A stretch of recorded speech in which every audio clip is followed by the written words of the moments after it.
Bismillahirrahmanirrahim. Assalamualaikum warahmatullahi wabarakatuh. Selamat datang kembali bersama kami di channel Azril Hidayat. Teman-teman sekalian, Bapak Ibu guru, guru-guru honorer yang kami hormati, dalam kesempatan kali ini kembali kami akan mengabarkan informasi terbaru terkait seleksi P3K untuk jabatan fungsional guru di tahun 2022.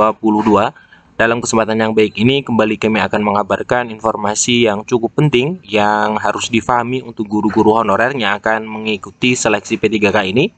Namun sebelum kita masuk di pembahasan, bagi teman-teman yang baru saja menemukan channel ini, kami ingatkan kembali untuk tetap subscribe dan nyalakan lonceng notifikasinya.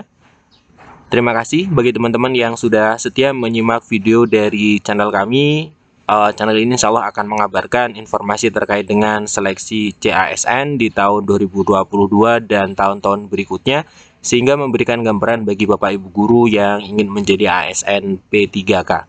Terima kasih. Kita ke pembahasan. Jadi teman-teman, seperti kita ketahui ya, telah terbit yaitu tentang Permenpan 20 tahun 2022, di mana Permenpan ini adalah Permenpan yang menjadi acuan dari pelaksanaan P3K jabatan fungsional guru di tahun 2022. Kemudian juga telah terbit siaran ataupun informasi terbaru dari BKN ketika BKN melakukan rapat koordinasi ya bersama dengan banyak kementerian. Di situ BKN menyampaikan beberapa informasi penting. Tentunya kemudian Kemendikbudristek juga secara resmi telah menyampaikan alur dan panduan dari pendaftaran SSC-ASN BKN untuk seleksi P3K di tahun 2022. Nah, hal-hal yang akan kita cermati di sini adalah bagi teman-teman yang sudah lolos passing grade. Jadi teman-teman yang sudah mencapai tahap lolos passing grade itu nantinya memang ada sedikit, bukan sedikit ya, ada suatu kemudahan yang diberikan oleh Panselnas.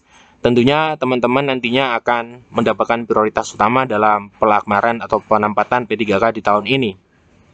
Nah, teman-teman perlu pahami bahwa ketika nanti teman-teman, maksud kami Panselnas sudah membuka SSC ASN, maka nanti teman-teman bisa login melalui laman SSC ASN yang pada saat video ini ditayangkan, halaman tersebut belum bisa diakses ya. Memang tidak bisa, kita tidak tahu apa yang terjadi, apa mungkin maintenance atau akan ada muncul sesuatu, kita tidak paham.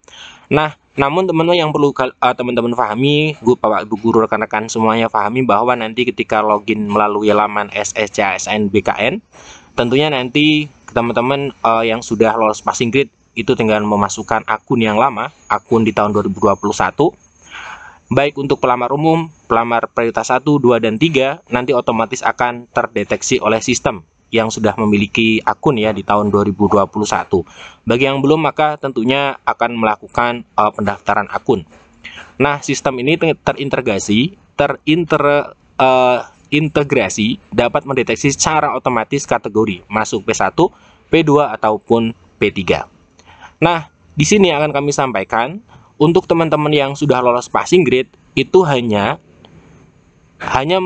cukup 3 step. Kemudian teman-teman bisa bertugas di sekolah penempatan seperti yang disampaikan dalam paparan Kemendikbudristek ya.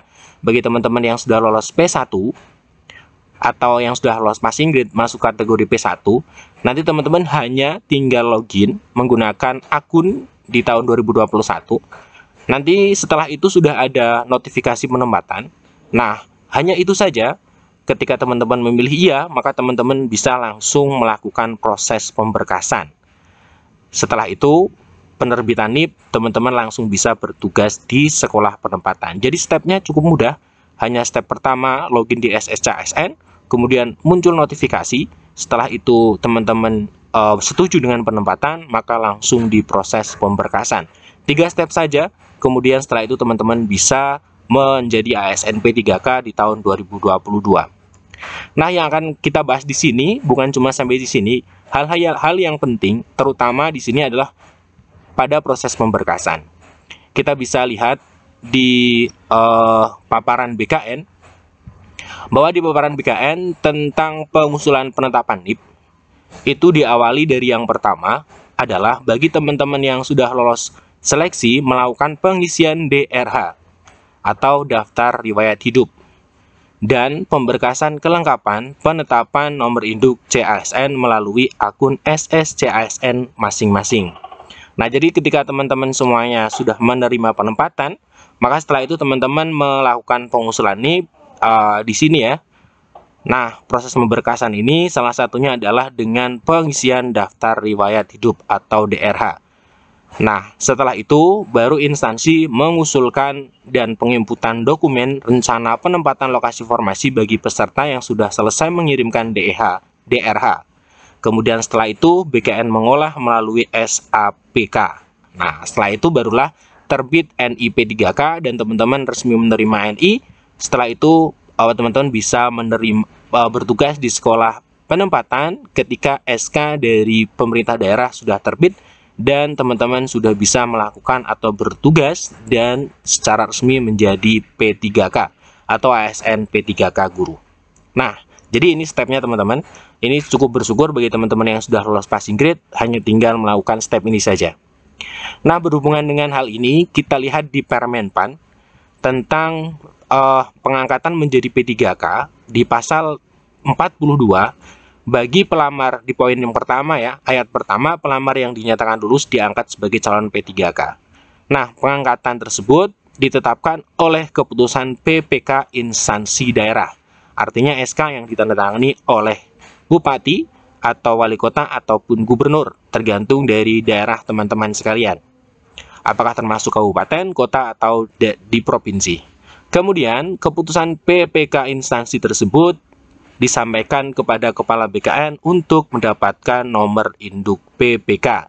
Nah, proses mendapatkan NIPPK atau NIP3K itu sesuai dengan yang disampaikan BKN ini ya teman-teman. Nah, kemudian penerbitan nomor induk P3K yang dimaksud dalam ayat 3 diterima oleh PPK instansi daerah paling lama 25 hari kerja sejak waktu penyampaian. Jadi maksimal 25 hari ketika daerah sudah mengusulkan, maka 25 hari akan terbit untuk PPK-nya ketika persyaratan dari teman-teman itu sudah terpenuhi. Nah, ini teman-teman ya yang perlu teman-teman pahami bahwa untuk mendapatkan nomor induk P3K, maka penetapan tersebut menjadi dasar bagi daerah untuk menerbitkan SK yang secara resmi teman-teman sudah diangkat menjadi ASN P3K. Nah, ini dia step-step yang teman-teman perlu lakukan nanti untuk pelamar P1 atau guru yang sudah lolos passing grade, baik yang dari THK 2, guru ASN, non-ASN sekolah negeri, guru honorer sekolah swasta, dan juga lulusan PPG dalam melakukan atau proses seleksi di P3K tahun 2022.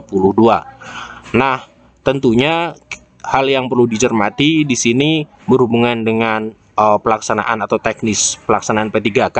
Ini kita masih mencari informasi lebih lanjut terkait dengan hasil rapat yang dilakukan oleh Kemendikbudristek di berbagai daerah sesuai dengan kanrek masing-masing terkait dengan teknis pelaksanaan P3K guru terutama untuk P2 dan P3, di mana P2 dan P3 melakukan seleksi verifikasi yang nanti akan dilakukan oleh pejabat. Di situ ada pengawas, kemudian ada kepala sekolah dan guru senior. Namun untuk guru yang sudah lulus passing grade atau P1, saya ulangi, hanya tinggal melakukan tahap ini saja. 1. Login, kemudian 2. Notifikasi penempatan, 3. Pemberkasan. Nah, sekian informasi dari kami, semoga ini bermanfaat. Terima kasih telah menyimak. Assalamualaikum warahmatullahi wabarakatuh.